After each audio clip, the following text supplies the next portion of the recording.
ഇസ്രായേലിൽ മരണപ്പെട്ടിട്ടുള്ള മലയാളിയുടെ വാർത്ത നിങ്ങൾ കേട്ട് കാണുമല്ലോ ഇന്നലെ. അതായത് തിരുവനന്തപുരം കല്ലമ്പലം സ്വദേശി സുരേഷ് സുന്ദരേശൻ എന്ന് പറഞ്ഞിട്ട് ആളാണ് മരിച്ചു എന്നുള്ള വാർത്തകൾ ഇപ്പം പുറത്തോട്ട് വരുന്നത്. കുറച്ച് ദിവസങ്ങളായിട്ട് ആളെ പറ്റിയുള്ള ഡീറ്റെയിൽസുകളൊന്നുമില്ല. കഴിഞ്ഞ 17-ാം തീയതി മുതലാണ് ആളെ മിസ്സിങ് ആയത്, അല്ലെങ്കിൽ കോളോ കാര്യങ്ങളൊന്നും വരാണ്ടിരുന്നത്. പിന്നെ അവിടുത്തെ ഏതൊരു മലയാളി സമാജത്തിനോട് വിളിച്ചു ചോദിച്ച സമയത്ത് അവർ പറഞ്ഞു, അവരങ്ങനെ അന്വേഷിച്ച സമയത്താണ് ഈ സ്ഥലത്ത് നിന്ന് ഇതേ പേരുള്ള ഒരാൾ മരണപ്പെട്ടിട്ടുണ്ട് എന്നുള്ള ഒരു ന്യൂസ് ഈ കുടുംബത്തിന് ഇപ്പം ഇന്നലെ 22-ാം തീയതി കിട്ടുന്നത്. അതിനുശേഷം അവർ പോലീസ് സ്റ്റേഷനിലോട്ടും മറ്റ് പല സ്ഥലത്തോട്ടും അതുപോലെ തന്നെ എംബസി ത്രൂ ഒക്കെ ട്രൈ ചെയ്യുന്നുണ്ട്. പക്ഷെ അവർക്ക് ഒരു ഫെർദർ ഡീറ്റെയിൽസ് ഒന്നും കിട്ടിയിട്ടില്ല. കഴിഞ്ഞൊരു വർഷമായിട്ട് അവിടെ ജോലി ചെയ്യുന്ന ആളാണ്. അവിടുത്തെ ഏതൊരു വർക്ക് വിസയിൽ പോയിട്ട് അവിടെ ജോലി ചെയ്യുന്ന ആളാണ്. ജോലി കാര്യങ്ങളൊക്കെ ഇനി പുറത്തോട്ട് വരണം. അപ്പം സത്യത്തിൽ ആ ഒരു വാർത്ത തെറ്റായിരിക്കണേ എന്നാണ് നമ്മളെല്ലാവരും ചിന്തിക്കുന്നത്. ചിലപ്പോൾ ഇനി ഏതെങ്കിലും രീതിയിൽ ഇപ്പം ഇറാൻ്റെ നമുക്കറിയാം അവിടുത്തെ യുദ്ധ സാഹചര്യങ്ങൾ എന്താണെന്നുള്ളത്. ആള് ലാസ്റ്റ് വീട്ടിലോട്ട് വിളിച്ച സമയത്തും പറഞ്ഞിട്ടുള്ളത് ആള് ബങ്കറിലാണ്, യുദ്ധ സാഹചര്യങ്ങൾ വളരെ മോശമാണ് എന്നുള്ള രീതിയിലാണ് സംസാരിച്ചിട്ടുള്ളത്. അവസാനം ഒരു മെസ്സേജ് മാത്രമാണ് ആളുടെ സൈഡിൽ നിന്ന് വന്നിട്ടുള്ളത് എന്നാണ് പറയുന്നത്. അപ്പം ഇസ്രായേൽ അവസ്ഥകൾ എന്താണെന്ന് നമുക്ക് എല്ലാവർക്കും അറിയാം, അല്ലെങ്കിൽ പ്രോപ്പറായിട്ടുള്ള മീഡിയാസ് പുറത്തോട്ട് വിടുന്നതല്ല. അവിടെ വളരെ ദുരിതമാണ്, ഒരുപാട് പേര് മരണപ്പെടുന്നുണ്ട്, ഒരുപാട് പേർക്ക് പരിക്കുകൾ പറ്റുന്നുണ്ട് എന്നൊക്കെ പറഞ്ഞ് നമ്മൾ ഒരുപാട് വീഡിയോ ചെയ്തിട്ടുണ്ട്. നമ്മൾ അത്തരത്തിൽ വീഡിയോ ചെയ്യുന്ന സമയത്തും ഒരു മലയാളി ചേച്ചി, അതായത് ഡോണ എന്ന് പറഞ്ഞിട്ടുള്ള ഒരാൾ, അത് അവിടുത്തെ അവസ്ഥകൾ ഇങ്ങനെയൊക്കെയാണ്, സൂക്ഷിക്കണേ എന്നും പറഞ്ഞിട്ട് ഒരു മലയാളി ചേച്ചി വീഡിയോ ചെയ്ത് നമ്മൾ ആ വീഡിയോ എടുത്ത് നമ്മൾ റിയാക്ട് ചെയ്തു. അതെ, കറക്റ്റാണ് എന്നും പറഞ്ഞ് നമ്മളൊരു വീഡിയോ ചെയ്ത സമയത്ത് നമ്മുടെ വീഡിയോ അടക്കം അല്ലെങ്കിൽ അത് അങ്ങനെ ആ രീതിയിൽ സപ്പോർട്ട് ചെയ്ത് അവിടുത്തെ ആളുകളുടെ അവസ്ഥ എങ്ങനെയാണ് എന്ന് സപ്പോർട്ട് ചെയ്ത സമയത്ത് ആ സ്ഥലത്തിരിക്കുന്ന ഇപ്പോൾ ഇസ്രായേലിരിക്കുന്ന മറ്റ് മലയാളി ഗ്രൂപ്പുണ്ട്. അവർ സംഘിയാണോ ക്രിസംഘിയാണോ അല്ലെങ്കിൽ മുസംഘിയാണോ എന്നും അറിയില്ല. ഏതായാലും ആ ഒരു സംഘിസമാണ് അവരുടെ ഉള്ളിൽ എന്നുള്ളത് അവരുടെ സംസാരം നമുക്ക് മനസ്സിലാക്കാൻ പറ്റിയിട്ടുണ്ട്. അതായത് ചേച്ചി സുരക്ഷിതയാണെന്ന് അറിയാം കേട്ടോ, ഇവിടെ പ്രശ്നങ്ങളാണ്, അങ്ങനെയാണ് ഇങ്ങനെയാണ്, മാധ്യമങ്ങൾ പറയുന്നതെല്ലാം സത്യമാണെന്ന് ചേച്ചി വിളിച്ചു കൂവിയല്ലോ. എന്തർത്ഥത്തിലാണ് ചേച്ചി വിളിച്ചു കൂവിയത്? ഞങ്ങളാരും അങ്ങനെ ഉള്ള ഒരു പ്രശ്നങ്ങളും ഇവിടെ കണ്ടിട്ടില്ല. ഇവിടെ മിസൈലുകൾ വരുന്നുണ്ട്, പ്രശ്നങ്ങൾ ഉണ്ടാവുന്നുണ്ട്. ചേച്ചി പറഞ്ഞ ഭീകരാന്തരീക്ഷം ഒന്നും ഇവിടെ ഇല്ല. ചേച്ചി ക്രിസ്ത്യാനിയല്ലേ? പിന്നെ എങ്ങനെയാണ് ചേച്ചി ഞങ്ങൾ മാത്രം ക്രിസംഖികളും സംഘികളും സംഘിണികളുമായി ചേച്ചി മാത്രം നല്ലതുമായത്? ചേച്ചിയുടെ ആയുസ്സിന് വേണ്ടി പ്രാർത്ഥിക്കുന്നു എന്തൊക്കെയാണ് ചേച്ചി ചില ആൾക്കാർ. അപ്പൊ ചേച്ചി ഞങ്ങളെയൊക്കെ അറിഞ്ഞുകൊണ്ട് ഇട്ട് കൊടുക്കുകയല്ലായിരുന്നു അവരുടെ മുന്നിലേക്ക്? ഇതിനെയൊക്കെ ആവശ്യകത എന്തായിരുന്നു? ഞങ്ങളെയൊക്കെ ഇട്ട് കൊടുക്കേണ്ട, ഞങ്ങളെ തന്തയില്ലാത്തവരൊന്നും മറ്റുള്ള പേരുകളൊക്കെ വിളിപ്പിക്കേണ്ട കാര്യം എന്തായിരുന്നു? അവർക്ക് അവിടെ ഒരു പ്രശ്നമില്ല, അവിടെ സേഫായിട്ട് ജീവിക്കുന്നു. അവർ അപ്പി കഴുകി സന്തോഷത്തോടു കൂടി ആ കഴുകുന്ന അപ്പി തിന്ന് അതിൻ്റെ ബാക്കി വീട്ടിലോട്ട് അയച്ചു കൊടുത്ത് വീട്ടുകാരെ സന്തോഷിപ്പിച്ചിട്ട് അവിടെ ജീവിക്കുന്നുണ്ട്. അത്തരത്തിൽ ഞങ്ങൾ ജീവിക്കുമ്പം എന്തിനാണ് ഡോണ ചേച്ചി ഇങ്ങനെയൊക്കെ സംസാരിച്ചത്? നിങ്ങൾ ഞങ്ങളെയും കൂടെ അല്ലേ ഇതിലോട്ട് ഇട്ട് കൊടുത്തത്? അത് കണ്ട് ഞാനടക്കമുള്ള പല യൂട്യൂബേഴ്സും സംസാരിച്ചു, അവരെ മോശമായിട്ട് പറഞ്ഞു, അവർ അപ്പിയില്ലാത്തവരാണ് അല്ലെങ്കിൽ തന്തയില്ലാത്തവരാണെന്ന് പറഞ്ഞു എന്നൊക്കെ പറഞ്ഞത്. ഞാൻ ചോദിക്കുന്ന അവരോണ്ടാണ്, അല്ല നമുക്ക് ചോദിക്കുന്നതിന് മുമ്പ് അവർ നമ്മൾ ചെയ്ത വീഡിയോയുടെ ഒക്കെ പോർഷൻസൊക്കെ എടുത്തിട്ട് ചില റിയാക്ഷൻസ് ചെയ്തിട്ടുണ്ട്. ഈ റിയാക്ട് ചെയ്തിട്ടുള്ള സകല ചെറ്റകളോടുള്ള മറുപടി ഞാൻ പറയാം. ഇത് ഈ ഒരു മരണവാർത്ത അറിഞ്ഞ സമയത്ത് പറയേണ്ടതല്ല, പക്ഷേ ഇത്തരത്തിലുള്ള ചെറ്റകൾ അവിടെ പറഞ്ഞു വരുത്തുന്ന തെറ്റായിട്ടുള്ള ന്യൂസ്, അല്ലെങ്കിൽ ഇവന്മാരെ പോലത്തെവന്മാർ ഈ TV യിൽ വന്നിരുന്നിട്ട് ഞങ്ങളിവിടെ സുഖിച്ചിരിക്കുകയാണ്, ഞങ്ങളുടെ ഡാൻസ് കളിക്കുകയാണ്, ഞങ്ങളുടെ ക്യാബ്ര ഡാൻസ് കളിച്ചുകൊണ്ടിരിക്കുകയാണ്, ഞങ്ങൾക്കിവിടെ ഒരു പ്രശ്നമില്ല, ഞങ്ങളുടെ നെതന്യാഹു ഇവിടെ ഞങ്ങൾക്ക് തങ്കക്കുടം ഒരുക്കിയിട്ടുണ്ടെന്നൊക്കെ പറയുന്ന സമയത്ത് അത് കേട്ട് വിശ്വസിച്ച് ചിലപ്പം ബങ്കറിൽ നിന്നൊക്കെ പുറത്തിറങ്ങുന്ന ആളുകളായിരിക്കും അവിടെ ഏറ്റവും കൂടുതൽ മരിക്കുന്നത്. മലയാളി സമൂഹമേ ഇങ്ങനത്തെ വിഷജന്തുക്കൾ പലതും പറയും, അതിൽ വികാണ്ടിരിക്കുക. അതായത് ഇവർ നമ്മളെ പറ്റി പറഞ്ഞതും കൂടെ നമുക്കൊന്ന് കേട്ട് നോക്കാം. ആ ഒരൊറ്റ വിശ്വാസത്തിന്റെ പുറത്തും ദൈവത്തിന്റെ സംരക്ഷണം ഈ മണ്ണിലുള്ളത് കൊണ്ട് മാത്രമാണ് ഞങ്ങളെ പോലുള്ളവരെ തിരിച്ചു നാട്ടിലേക്ക്, ഭയപ്പെടുത്തുന്ന യുദ്ധമായിട്ട് പോലും തിരിച്ചു നാട്ടിലേക്ക് പോകാതെ ഇവിടെ നിന്ന് ജോലി ചെയ്യുന്നത്. തന്തയില്ലാത്തവരെന്ന് വിളിച്ച ചേട്ടന്മാരോടും ഞങ്ങൾ അപ്പി കഴുകുന്നു എന്ന് പറഞ്ഞ ചേട്ടന്മാരോടും നന്ദി മാത്രമേ പറയാനുള്ളൂ. തന്തയില്ലാത്തവരാണ്, അപ്പി കഴുകാൻ ഒരുപാട് ഇഷ്ടമാണ്. അതുകൊണ്ട് തന്നെയാണ് ഈ അപ്പി കഴുകൽ ജോലിക്ക് ഞങ്ങൾ വന്നിട്ടുള്ളത്. നന്നായിട്ട് കാശും കിട്ടുന്നുണ്ട്, വീട്ടിലെല്ലാവരും ഹാപ്പിയാണ്, ഞങ്ങളും ഹാപ്പിയാണ്. അപ്പം നിർത്തുന്നു. Thank you.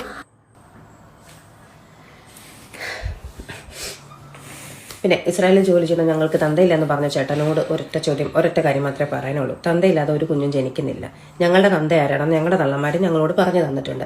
അപ്പോൾ നിങ്ങൾ കേട്ടല്ലോ അല്ലേ, നമ്മുടെ ചേച്ചി പറഞ്ഞാൽ നിങ്ങൾ കേട്ടു.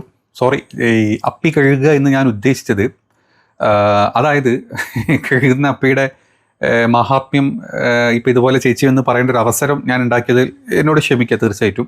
കാരണം ഈ രാജ്യത്ത് മാത്രമല്ല അപ്പി കഴുകുന്നവരുള്ളത്, ഒരുപാട് രാജ്യത്തുണ്ട്, ഒരുപാട് കുടുംബങ്ങളുണ്ട്. നമ്മുടെ കുടുംബത്തിൽ തന്നെ വയ്യാണ്ട് ഒരാൾ വന്നു കഴിഞ്ഞാൽ നമ്മളിതൊക്കെ ചെയ്യേണ്ടി വരും. അതൊക്കെ നമ്മൾ ചെയ്യേണ്ടി വരും, അതൊക്കെ നടക്കുന്ന കാര്യങ്ങളൊക്കെ തന്നെ. പക്ഷേ അവിടെ പോയിട്ട് ഈ ഒരു ജോലി ചെയ്ത് അല്ലെങ്കിൽ അവിടെ ഇത്തരത്തിലുള്ള യുദ്ധങ്ങളും അല്ലെങ്കിൽ ബാക്കിയുള്ള സംഭവങ്ങളും ഉണ്ടാകുന്ന സമയത്ത് അതിനെ സപ്പോർട്ട് അല്ലെങ്കിൽ അതിങ്ങനെയാണ് അവിടെ ഇങ്ങനെയൊക്കെ നടക്കുന്നുണ്ട് എന്ന് പറയുന്ന സമയത്ത് അതിനെ അല്ലെങ്കിൽ അത് അങ്ങനെയൊന്നും അല്ല എന്നും പറഞ്ഞു വരുന്ന കണ്ടവർക്ക് ഈ വിധേയപ്പെട്ട് ജീവിക്കുന്ന ആൾക്കാർ ഇങ്ങനെ വന്ന് മെഴുകുമ്പോഴാണ് നമ്മൾ അവരുടെ അപ്പി കഴുകുന്ന ആ ഒരു അപ്പി സ്വഭാവം പുറത്തോട്ട് പറയേണ്ടി വരുന്നത്. ഏതായാലും ചേച്ചി അപ്പി കഴുകുന്നത് സന്തോഷത്തോടു കൂടിയാണ്, നല്ല കാര്യം. ചേച്ചി അപ്പി കഴുകുന്നത് ഭയങ്കര ഇഷ്ടമാണ്, ചേച്ചിക്ക് അപ്പി ഇഷ്ടമാണ് എന്ന് പറയുന്നതിന് സന്തോഷമുള്ള കാര്യം.